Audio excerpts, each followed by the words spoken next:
Even the head of Instagram, Adam Mosseri, has said the feed is dead. People have stopped sharing personal moments years ago. And yes, you guessed it, AI did not help, but people have been complaining about Instagram for a while now. And because of AI, Adam Mosseri has dropped a 20-slide carousel breaking down the state of Instagram and what it means in this AI world. And in this video, we're going to break down everything that he said, especially the solution that he's giving to stand out on Instagram. And at the end of this breakdown, I'm going to give you a prompt that is going to give you the solution right inside of your phone. So first, let me bring up this actual post. Let's start with the end in mind. Instagram is going to have to evolve in a number of ways and fast. That's so comforting. But let's go into the beginning of the slide, like around slide 5, because this is where he talks about the AI slop. Right here, he says, we like to complain about AI slop, but there's a lot of amazing AI content. Even the quality of AI content has a look, though, too slick, skin too smooth. That will change. We're going to see more realistic AI content. Am I wrong for thinking that he wrote this with AI because of that M dash, or are we just traumatized? Let's talk about it. Now, I hear what he's saying. There are a lot of AI images that you can tell is AI, but I mean, the realistic side of things is actually happening sooner than he thinks.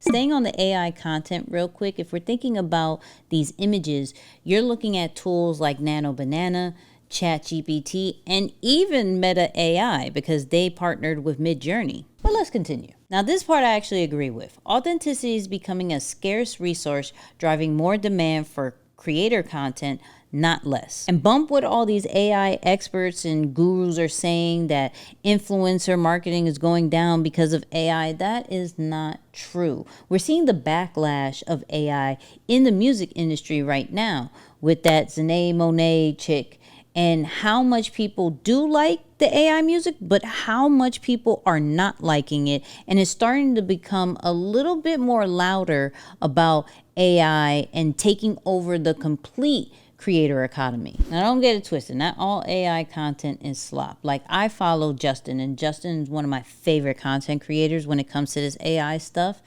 All his stuff is fire because it gives this kind of like nostalgic feel for some of the favorite music artists or actors and movies that we've been watching.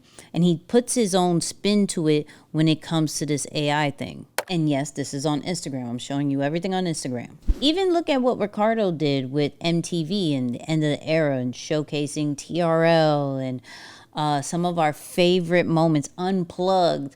And it gives that nostalgic but also emotional feel, like, oh man, I remember that. Like, that's the cool part about AI. Now, bonus, the tools that they use for these videos is Nano Banana for the pictures and Kling for the video side of things. Now let's talk about what he thinks people are doing. So he says the primary way people are sharing is in DMs, blurry photos, shaky videos of daily experiences, shoe shots, and unflattering candids. This raw aesthetic has blended into public content and across art forms. Here is my problem. Instagram has always been known for being this picture perfect resume type platform, whereas TikTok has been known for the unraw kind of style.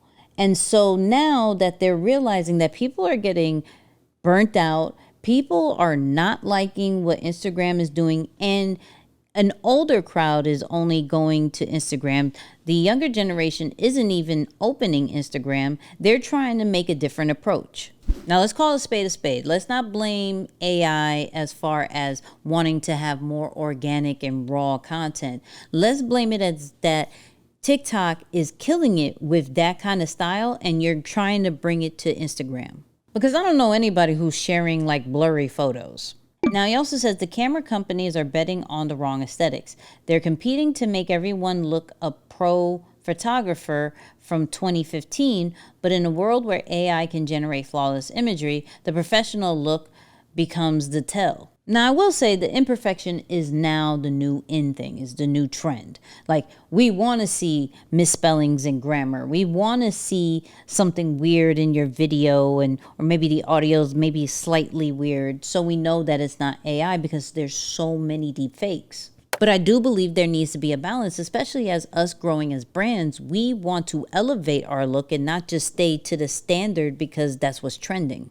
So he's saying flattering imagery is cheap to produce and boring to consume. People want content that feels real.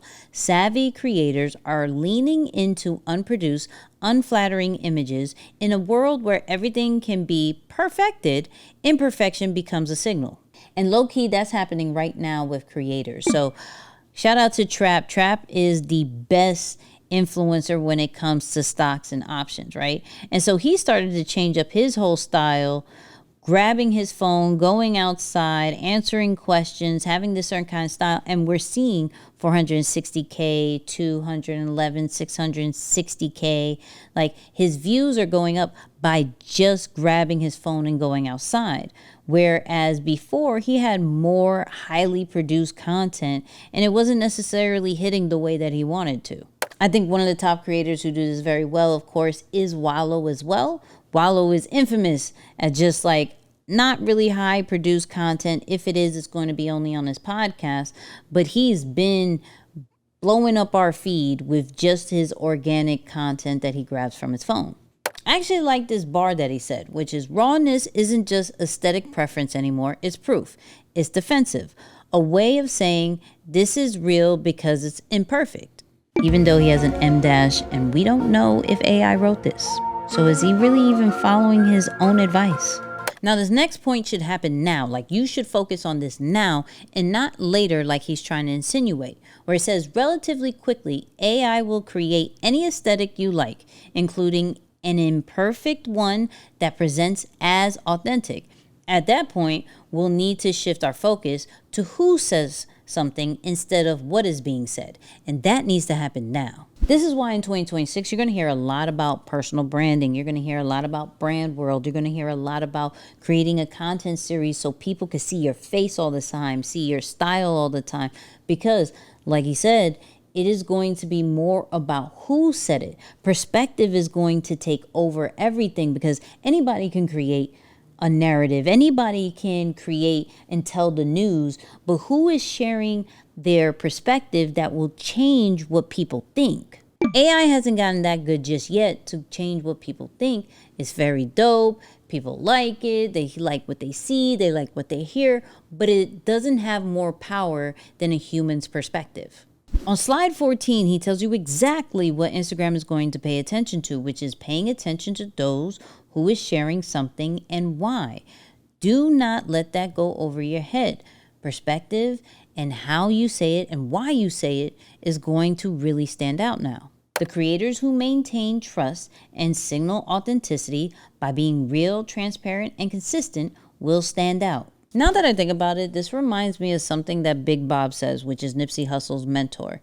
He used to say, do you want to be a weather broadcaster or do you want to be a weather changer, right? Where anybody can say the news, anybody can find some type of information and give it out because it's there. Like it's not hard to find information anymore. But what is hard is to be transparent, to be vulnerable, to share certain types of moments that only you can share and nobody else can, that will get people to start thinking and not just watching. Now let's get into the strategy of what he said, because if this is the direction that they're going, we have to think about two things. One, how is our content striking conversation, which is engagement?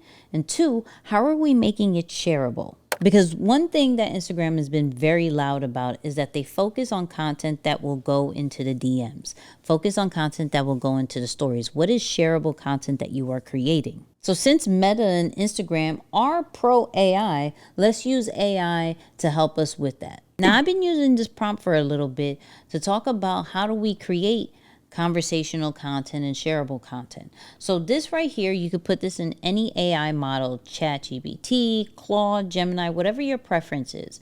And put this is going to act as a content strategist, and you're going to give it an idea, right? So if you don't have an idea, do some brainstorming and then add this prompt once you have the idea, right? It's going to generate 5 to 7 content execution concepts and embrace the imperfection in organic production, right? Everything that Instagram is saying that they want. So it already has kind of like the core principles, the unproduced, the unflattering, the conversation, the shareability. It's going to break it down, and it has some formats for each of these concepts.